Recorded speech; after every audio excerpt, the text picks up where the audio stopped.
താങ്കളുടെ പക്കൽ ഇപ്പോൾ ലോൺ എടുത്തു കഴിഞ്ഞ് കഴിഞ്ഞാൽ ഇപ്പോൾ താങ്കളെ സംബന്ധിച്ച് താങ്കളുടെ ഈ 50 ലക്ഷം രൂപ താങ്കൾക്ക് ഇൻവെസ്റ്റ് ചെയ്യാനുള്ള ഒരു കോർപ്പസ് ആയിട്ട് മാറും. 9,80,00,000 അതായത് ഈ ഫണ്ട് കഴിഞ്ഞ 20 വർഷമായിട്ട് ആവറേജ് കൊടുത്ത റിട്ടേൺ 16%. കാരണം താങ്കളിപ്പോൾ ലോൺ എടുക്കുന്ന സമയത്ത് ആ ലോൺ റീപേയ്മെൻറ്റ് ചെയ്യാൻ താങ്കൾ ഫോഴ്സ്ഫുള്ളി എന്തായാലും റീപേയ്മെൻറ്റ് ചെയ്തേ പറ്റൂ.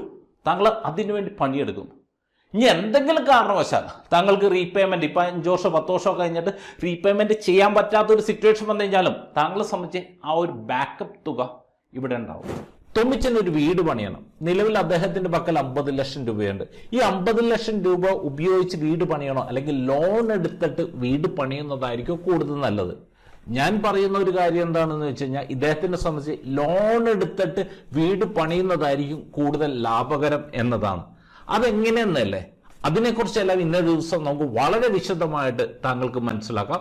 അതോടൊപ്പം ഞാൻ താങ്കളോട് പറയുന്ന ഒരു കാര്യം, താങ്കളുടെ സുഹൃത്ത് വലയത്തിൽ നിരവധി വ്യക്തികൾ ഇപ്പൊ വീട് പണിയാൻ ആഗ്രഹിച്ചുകൊണ്ടിരിക്കുന്നുണ്ടായിരിക്കും.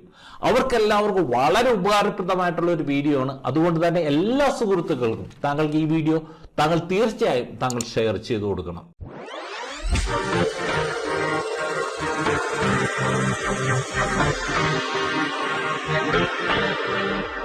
തൊമ്മിച്ച് ടിപ്സ് എന്ന ഫിനാൻഷ്യൽ വീഡിയോ ബ്ലോഗിന്റെ പുതിയ എപ്പിസോഡുമായി നിങ്ങളുടെ മുമ്പിൽ വരുവാൻ എന്നെ അനുവദിച്ച ദൈവത്തിന് നന്ദി. ഒരുപക്ഷെ താങ്കളുടെ പക്കൽ ഇപ്പൊ വീട് പണിയാനുള്ള മുഴുവൻ തുകയും കയ്യിലുണ്ടെങ്കിലും എന്തുകൊണ്ട് ലോൺ എടുത്ത് നമ്മൾ വീട് പണിയണം? അതുമായിട്ട് ബന്ധപ്പെട്ടുള്ള ഏറ്റവും പ്രധാനപ്പെട്ട കുറച്ച് കാര്യങ്ങളാണ് നമ്മൾ മനസ്സിലാക്കാൻ പോകുന്നത്. അതുമായിട്ട് ബന്ധപ്പെട്ട് കുറച്ച് കണക്കുകളും നമുക്ക് മനസ്സിലാക്കാം. ഇപ്പം നമ്മൾ എന്തുകൊണ്ട് ലോൺ എടുക്കണമെന്ന് ചോദിച്ചു കഴിഞ്ഞാൽ ഇപ്പം ഇന്ത്യയിൽ നമുക്ക് പലതരത്തിലുള്ള ലോണുകൾ അവൈലബിൾ ആണ്. ഈ ലോണുകളെല്ലാം കമ്പയർ ചെയ്ത് കഴിഞ്ഞാൽ ഏറ്റവും ലോവസ്റ്റ് ഇൻട്രസ്റ്റിൽ നമുക്ക് കിട്ടാവുന്ന ലോൺ ഏതാണെന്ന് ചോദിച്ചു കഴിഞ്ഞാൽ ഹോം ലോണാണ്. ഇപ്പം നമുക്ക് വെഹിക്കിൾ ലോൺ, പ്രോപ്പർട്ടി ലോൺ, പിന്നെ അതോടൊപ്പം തന്നെ ഇപ്പം നമ്മളെ സംബന്ധിച്ച് ബാക്കി വരുന്ന ഒരുമിക്ക ലോണുകൾ, പേഴ്സണൽ ലോൺ, ഈ പറഞ്ഞ എല്ലാ ലോണുകളും സാധാരണ രീതിയിൽ ഹോം ലോണിലേക്ക് കൂടുതൽ ഇൻട്രസ്റ്റ് നമ്മൾ കൊടുക്കേണ്ടി വരും. അപ്പോൾ ഇന്ന് ഇന്ത്യയിൽ കിട്ടാവുന്നതിൽ ഏറ്റവും ലോവസ്റ്റ് ഇൻട്രസ്റ്റിൽ നമുക്ക് കിട്ടാവുന്ന ഒരു ലോൺ എന്ന് പറഞ്ഞു കഴിഞ്ഞാൽ ഹോം ലോണാണ്. അത് ഒന്നാമത്തെ ഏറ്റവും പ്രധാനപ്പെട്ട കാരണം. രണ്ടാമതായിട്ട് ഇപ്പം നമുക്കറിയാം, സാധാരണ രീതിയിൽ ഇപ്പം നമുക്ക് ഒരു കാർ ലോണൊക്കെ എടുക്കണം. കാർ ലോണൊക്കെ എടുത്തു കഴിഞ്ഞാൽ നമുക്ക് മാക്സിമം 7 വർഷം വരെയാണ് പീരീഡ് കിട്ടുന്നത്. പക്ഷെ ഹോം ലോൺ ആണെങ്കിൽ നമുക്ക് 15 വർഷം, 20 വർഷമോ 25 വർഷമോ ഈവൻ 30 വർഷം വരെയുള്ള ഒരു പീരീഡിലേക്ക് നമുക്ക് ലോൺ കിട്ടാനുള്ള പോസിബിലിറ്റീസ് ഉണ്ട്. അതായത് നമുക്ക് ലോങ്ങർ പീരീഡിലേക്ക് നമുക്ക് ലോൺ എടുക്കാൻ സാധിക്കും. അപ്പോൾ അതുകൊണ്ടുള്ള ഒരു ഗുണം എന്താണെന്ന് വെച്ച് കഴിഞ്ഞാൽ അവിടെ EMI, ഒരു മന്ത്ലി ഇൻസ്റ്റാൾമെൻറ്റ് എമൗണ്ട് വളരെ കുറവായിരിക്കും.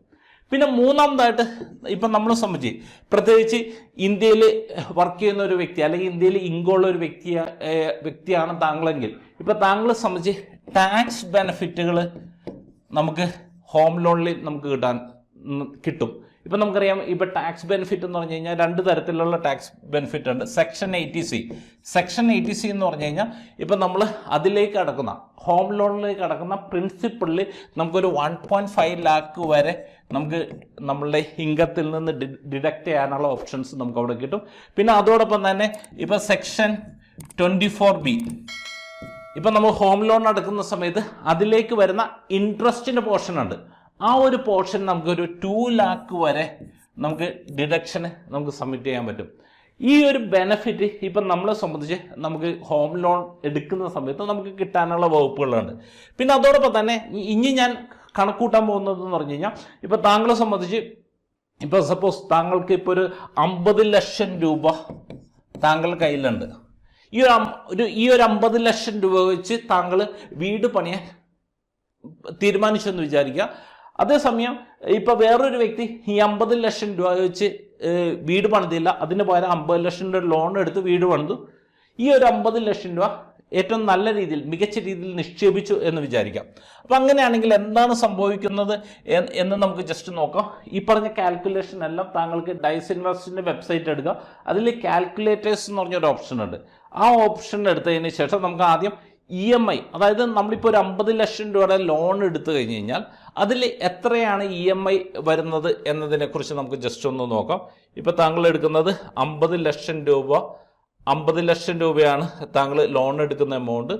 അതിനുശേഷം ഇപ്പം നമുക്കറിയാം, ഇപ്പം സപ്പോസ് ഇപ്പം നമുക്ക് ഒരു 240 മാസം എന്ന് പറഞ്ഞാൽ 20 വർഷത്തേക്കാണ് താങ്കൾ ലോൺ എടുക്കുന്നതെന്ന് വിചാരിക്കാം.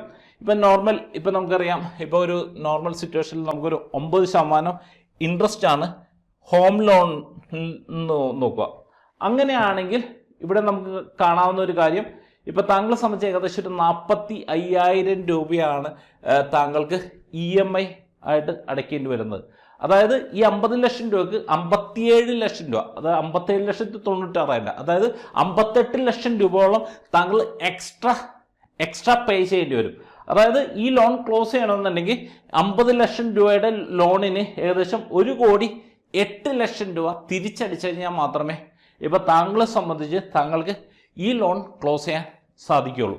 അപ്പോൾ ഇവിടെ താങ്കളെ സംബന്ധിച്ചുള്ള ഒരു അഡ്വാൻറ്റേജ് എന്താണെന്ന് വെച്ച് കഴിഞ്ഞാൽ, ഇപ്പം ഈ ഒരു EMI താങ്കളെ സംബന്ധിച്ച് അഫോർഡബിൾ ആണെങ്കിൽ ഞാൻ പറയും ഈ ഒരു ഓപ്ഷൻ താങ്കൾ ചൂസ് ചെയ്യുന്നതായിരിക്കും.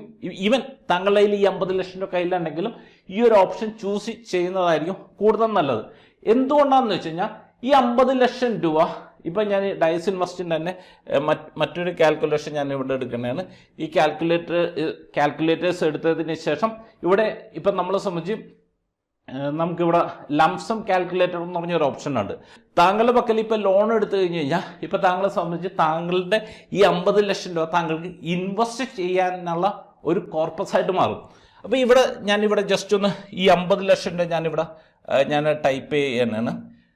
50 ലക്ഷം രൂപ, ഒരു 0 കൂടി വേണം, ഞാൻ ടൈപ്പ് ചെയ്തു.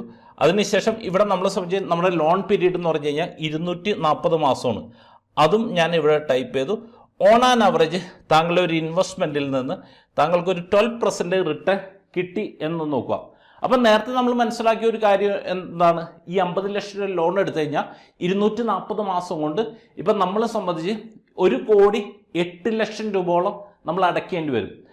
അപ്പോൾ ഇവിടെ നമ്മൾ നോക്കിയാൽ നമുക്ക് കാണാവുന്ന ഒരു കാര്യം എന്താണെന്ന് വെച്ച് കഴിഞ്ഞാൽ, ഇപ്പം താങ്കളെ സംബന്ധിച്ച് ഈ ഒരു 50 ലക്ഷം രൂപ താങ്കൾ 12% റിട്ടേൺ കിട്ടാവുന്ന ഒരു ഇൻസ്ട്രുമെൻറ്റിൽ ഇൻവെസ്റ്റ് ചെയ്ത് കഴിഞ്ഞ് കഴിഞ്ഞാൽ താങ്കളുടെ ഈ 50 ലക്ഷം രൂപ ഈ പറഞ്ഞ ലോൺ കംപ്ലീറ്റ് ആവുന്ന സമയത്ത് 5,32,00,000 രൂപയായിട്ട് 5,32,00,000 രൂപയായിട്ട് വളർന്നിട്ടുണ്ടാവും. താങ്കൾ അവിടെ എക്സ്ട്രാ അടക്കുന്ന എമൗണ്ട് എന്ന് പറഞ്ഞു കഴിഞ്ഞാൽ വെറും 58 ലക്ഷം രൂപ. പക്ഷേ ഇവിടെ താങ്കൾക്ക് എക്സ്ട്രാ കിട്ടുന്ന എമൗണ്ട് എന്ന് പറഞ്ഞു കഴിഞ്ഞാൽ ഏകദേശം 4.5 കോടിയിലധികം രൂപയാണ്. ഇവിടെ നമുക്ക് ഈ ഒരു ഗ്രാഫ് നമുക്ക് നോക്കിയാൽ നമുക്ക് കാണാൻ സാധിക്കും. ഇപ്പോൾ ഏകദേശം ഇപ്പോൾ ഓൺ ആൻ ആവറേജ് 12% താങ്കൾക്ക് കിട്ടിക്കഴിഞ്ഞ് കഴിഞ്ഞാൽ ഏകദേശം ഇവിടെ എത്തുമ്പോൾ ഒരു 6 വർഷം കഴിയുമ്പോൾ തന്നെ ഇപ്പോൾ താങ്കളുടെ ടോട്ടൽ വാല്യൂ, അല്ലെങ്കിൽ 6 വർഷം കഴിയുമ്പോൾ തന്നെ താങ്കൾ അവിടെ ഇൻട്രസ്റ്റ് ആയിട്ട് കൊടുക്കുന്ന ഇതിനൊക്കെ കൂടുതൽ എമൗണ്ട് ഇവിടെ താങ്കൾക്ക് ഈ ഒരു എമൗണ്ടിലൂടെ ഗ്രോത്ത് ആയിട്ട് താങ്കൾക്ക് കിട്ടിയിട്ടുണ്ടാവും. ആ സമയത്ത് താങ്കൾക്ക് ലോൺ എന്തെങ്കിലും ക്ലോസ് ചെയ്യേണ്ട ഒരു സിറ്റുവേഷൻ വന്നെയാണെങ്കിൽ താങ്കൾക്ക് വളരെ എളുപ്പത്തിൽ ഇതിൽ നിന്നുള്ള എമൗണ്ട് വിഡ്രോ ചെയ്തിട്ട് താങ്കൾക്ക് ലോൺ ക്ലോസ് ചെയ്യാം. അല്ല, ഈ ലോൺ കണ്ടിന്യൂ ചെയ്ത് കൊണ്ടുപോകണമെന്നുണ്ടെങ്കിൽ താങ്കളെ സംബന്ധിച്ച് താങ്കളുടെ കോർപ്പസ് ഇതുപോലെ വളരുന്നത് നമുക്ക് കാണാൻ സാധിക്കും. ഇനി നമുക്കൊരു റിയൽ ആയിട്ടുള്ള, അതായത് ഇപ്പോൾ താങ്കൾ ഇപ്പോൾ ഒരു 20 വർഷം മുമ്പ് ഈ തരത്തിലൊരു വീട് പണിയുന്നതിന് വേണ്ടി ഒരു ലോൺ എടുക്കാതെ ആ ഒരു തുക ഏതെങ്കിലും ഒരു ഫണ്ടിൽ ഇൻവെസ്റ്റ് ചെയ്തിരുന്നെങ്കിൽ ഇപ്പം നിലവിൽ എന്ത് വാല്യുവേഷൻ ഉണ്ടാവും എന്നതിനെക്കുറിച്ച് നമുക്കൊന്ന് ജസ്റ്റ് ഒന്ന് കണക്കൂട്ടി നോക്കാം. അതിനുവേണ്ടി ഇവിടെ സ്കീം പെർഫോമൻസ് എന്ന് പറഞ്ഞൊരു ഓപ്ഷനാണ് ഞാൻ ഇവിടെ എടുക്കുന്നത്. എടുക്കുന്നതെന്ന് പറഞ്ഞു കഴിഞ്ഞാൽ ICICI Prudentialന്റെ ഇക്വിറ്റി ഡെറ്റ് ഫണ്ടാണ്. ഇക്വിറ്റി ഡെറ്റ് ഫണ്ട് എന്ന് പറഞ്ഞു കഴിഞ്ഞാൽ 100% ഷെയർ മാർക്കറ്റിലല്ല, ഇക്വിറ്റി ഷെയർ മാർക്കറ്റിൽ, പിന്നെ അതോടൊപ്പം തന്നെ ഫിക്സ്ഡ് റിട്ടേൺ കിട്ടുന്ന കടപ്പത്രങ്ങളിലെല്ലാം ഇൻവെസ്റ്റ് ചെയ്യുന്ന, രണ്ടും കൂടി മിക്സ് ചെയ്ത് ഇൻവെസ്റ്റ് ചെയ്യുന്ന ഒരു ഫണ്ടാണ് ഇക്വിറ്റി ഡെറ്റ് ഫണ്ട്. ഈ ഒരു ഫണ്ട്, അതായത് നോർമൽ സിറ്റുവേഷൻ സാധാരണ ഇക്വിറ്റി ഫണ്ടായിട്ട് നമ്മൾ നോക്കുന്ന സമയത്ത് ഇത് കമ്പാരിറ്റീവ്ലി കുറച്ചും കൂടി സേഫാണ്. ഈ ഒരു ഫണ്ടിൽ ഇപ്പോൾ സപ്പോസ് ഇപ്പോൾ ഒരു 20 വർഷം മുമ്പ് താങ്കൾക്ക് വീട് വെക്കാൻ വേണ്ടി 50 ലക്ഷം രൂപ വേണ്ടി വന്നിരുന്നു എന്ന് വിചാരിക്കാം. ആ സമയത്ത് 50 ലക്ഷം രൂപ വേണ്ടി വരുമായിരുന്നില്ല, കാരണം 20 വർഷം മുമ്പുള്ള ഒരു സിറ്റുവേഷനാണ്. പക്ഷെ ഞാൻ നേരത്തെ പറഞ്ഞ കണക്കായിട്ടൊന്ന് മാച്ച് ചെയ്ത് പോകാൻ വേണ്ടി ഇവിടെയും ഞാൻ 50 ലക്ഷം രൂപ തന്നെയാണ് ഞാൻ എടുക്കുന്നത്. അതിനുശേഷം ഇവിടെ 2022 പകരം ഞാൻ ജസ്റ്റ് ഒരു ചെറിയൊരു ചേഞ്ച് വരുത്തുന്നതാണ്. 2003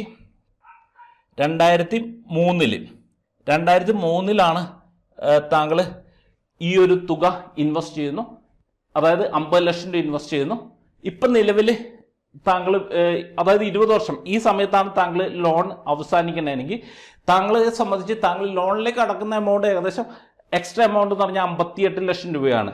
ഇവിടെ എത്ര രൂപ ആയിട്ടുണ്ടാവും എന്ന് നമുക്ക് ജസ്റ്റ് ഒന്ന് നോക്കാം. ഇവിടെ നമുക്ക് കാണാവുന്ന ഒരു കാര്യം, താങ്കൾ ഇൻവെസ്റ്റ് ചെയ്ത എമൗണ്ട് 50 ലക്ഷം രൂപ ഇൻവെസ്റ്റ് ചെയ്തത് 2003 ഇപ്പം നിലവിൽ അതിൻ്റെ ഒരു മെച്യൂരിറ്റി വാല്യൂ നോക്കിക്കഴിഞ്ഞ് കഴിഞ്ഞാൽ 9,80,00,000 രൂപയുണ്ട്. അതായത് ഈ ഫണ്ട് കഴിഞ്ഞ 20 വർഷമായിട്ട് ആവറേജ് കൊടുത്ത റിട്ടേൺ 16%. അപ്പോൾ ഇവിടെ 9,80,00,000 രൂപ. ഇപ്പം താങ്കളെ സംബന്ധിച്ച് താങ്കൾക്ക് എക്സ്ട്രാ അടയ്ക്കേണ്ടി വരുന്നത് അവിടെ ഏകദേശം 58 ലക്ഷം രൂപയാണ്. അപ്പോൾ ഇവിടെ നമ്മൾ നോക്കിക്കഴിഞ്ഞ് കഴിഞ്ഞാൽ ഒരു 8-8.5 കോടി രൂപയോളം എക്സ്ട്രാ ഈ പറഞ്ഞ 20 വർഷത്തിനുള്ളിൽ താങ്കൾക്ക് ജനറേറ്റ് ചെയ്യാൻ സാധിച്ചു. അപ്പോൾ അതുകൊണ്ട് തന്നെ ഞാൻ താങ്കളുടെ അടുത്ത് പറയുന്ന ഒരു കാര്യം എന്താണെന്ന് വെച്ച് കഴിഞ്ഞാൽ, ഇപ്പോൾ സപ്പോസ് താങ്കളുടെ പക്കൽ ഇപ്പോൾ വീട് പണിയാനുള്ള മുഴുവൻ തുകയും കയ്യിലുണ്ടെങ്കിൽ പോലും ആ തുക വെച്ച് വീട് പണിയുന്നതിനേക്കാൾ അത് മികച്ച രീതിയിൽ നിക്ഷേപിക്കാൻ താങ്കൾക്ക് സാധിക്കുകയാണെങ്കിൽ താങ്കളെ സംബന്ധിച്ച് ലോൺ എടുത്ത് വീട് പണിയുന്നത് തന്നെയായിരിക്കും കൂടുതൽ നല്ലത്. കാരണം താങ്കളിപ്പോൾ ലോൺ എടുക്കുന്ന സമയത്ത് ആ ലോൺ റീപേയ്മെൻറ്റ് ചെയ്യാൻ താങ്കൾ ഫോഴ്സ്ഫുള്ളി എന്തായാലും റീപേയ്മെൻറ്റ് ചെയ്തേ പറ്റൂ. താങ്കൾ അതിനുവേണ്ടി പണിയെടുക്കും. ഇനി എന്തെങ്കിലും കാരണവശാൽ താങ്കൾക്ക് റീപേയ്മെൻറ്റ് ഇപ്പം 5 വർഷം 10 വർഷം കഴിഞ്ഞിട്ട് റീപേയ്മെൻറ്റ് ചെയ്യാൻ പറ്റാത്തൊരു സിറ്റുവേഷൻ വന്നു കഴിഞ്ഞാലും താങ്കളെ സംബന്ധിച്ച് ആ ഒരു ബാക്കപ്പ് തുക ഇവിടെ ഉണ്ടാവും. പക്ഷേ ഈ ഒരു തുക കൊണ്ട് ബാങ്കിലൊക്കെ കൊണ്ട് ഡിപ്പോസിറ്റ് ചെയ്തിട്ട് കാര്യമില്ല. നമ്മളെ സംബന്ധിച്ച് ഇൻഫ്ലേഷൻ ബീറ്റ് ചെയ്യാൻ പറ്റാവുന്ന രീതിയിലുള്ള മികച്ച റിട്ടേൺസ് കിട്ടാവുന്ന, കാരണം ഇപ്പം 9% ലോൺ എടുത്തിട്ട് 6% പലിശക്ക് ബാങ്കിൽ കൊണ്ടുപോയിട്ടിട്ട് ഒരു കാര്യമില്ല. അതിനേക്കാൾ ഈ 9%-ത്തേക്കാൾ കൂടുതൽ റിട്ടേൺ കിട്ടാവുന്ന ഏതെങ്കിലും ഒരു ഇൻസ്ട്രുമെൻറ്റിൽ നിക്ഷേപിക്കാൻ സാധിച്ചു കഴിഞ്ഞാൽ മാത്രമേ ഇതുകൊണ്ട് മെച്ചമുള്ളൂ. അപ്പോൾ അതുകൊണ്ട് താങ്കൾക്ക് വിശ്വസിക്കാവുന്ന ഒരു ഫിനാൻഷ്യൽ അഡ്വൈസറിനോ ഡിസ്ട്രിബ്യൂട്ടറിനെ കണ്ടെത്തുക. അതിനുശേഷം ഒന്ന് വ്യക്തമായിട്ടൊന്ന് പ്ലാൻ ചെയ്തതിന് ശേഷം, ഞാൻ എപ്പോഴും പറയുന്ന ഒരു കാര്യമാണ്, വ്യക്തമായിട്ടൊന്ന് പ്ലാൻ ചെയ്തതിന് ശേഷം താങ്കൾക്ക് ശരിയായ രീതിയിൽ നിക്ഷേപിക്കാൻ സാധിച്ചു കഴിഞ്ഞ് കഴിഞ്ഞാൽ താങ്കളെ സംബന്ധിച്ച് താങ്കളുടെ വീടിൻ്റെ കാര്യങ്ങളും ഭംഗിയായിട്ട് തീർക്കാൻ പറ്റും. അതോടൊപ്പം തന്നെ താങ്കളെ സംബന്ധിച്ച് താങ്കൾക്ക് അത്യാവശ്യം വേണ്ട ഒരു വലിയ രീതിയിലുള്ള ഒരു വെൽത്ത് ക്രിയേറ്റ് ചെയ്യാനും താങ്കൾക്ക് ഇതിലൂടെ സാധിക്കും. ഈ വീഡിയോ താങ്കൾക്ക് ഉപകാരപ്രദമായെങ്കിൽ താങ്കളെ എല്ലാ സുഹൃത്തുക്കളും ഷെയർ ചെയ്യുവാൻ ഞങ്ങൾ അഭ്യർത്ഥിക്കുകയാണ്. അതോടൊപ്പം എല്ലാ ആഴ്ചകളിലും വളരെ റെലവൻ്റ് ആയിട്ടുള്ള കണ്ടൻസ് ആണ് നമ്മൾ ഷെയർ ചെയ്തുകൊണ്ടിരിക്കുന്നത്. അതുകൊണ്ട് ഇതുവരെ താങ്കൾ ഞങ്ങളുടെ യൂട്യൂബ് ചാനൽ സബ്സ്ക്രൈബ് ചെയ്തതിൽ സബ്സ്ക്രൈബ് ചെയ്യുവാനും നോട്ടിഫിക്കേഷൻ വേണ്ടി ബെൽ ബട്ടൺ ആക്ടിവേറ്റ് ചെയ്യുവാനും ഞങ്ങളുടെ ഫേസ്ബുക്ക് പേജ് ലൈക്ക് ചെയ്യുവാനും ഞങ്ങൾ അഭ്യർത്ഥിക്കുകയാണ്. അടുത്ത ആഴ്ച നമുക്ക് സാമ്പത്തിക മേഖലയിലെ പുത്തൻ വിശേഷങ്ങളുമായി നമുക്ക് തൊമ്മിച്ചൻ ടിപ്സിൽ വീണ്ടും കാണാം. Okay, wish you all the best.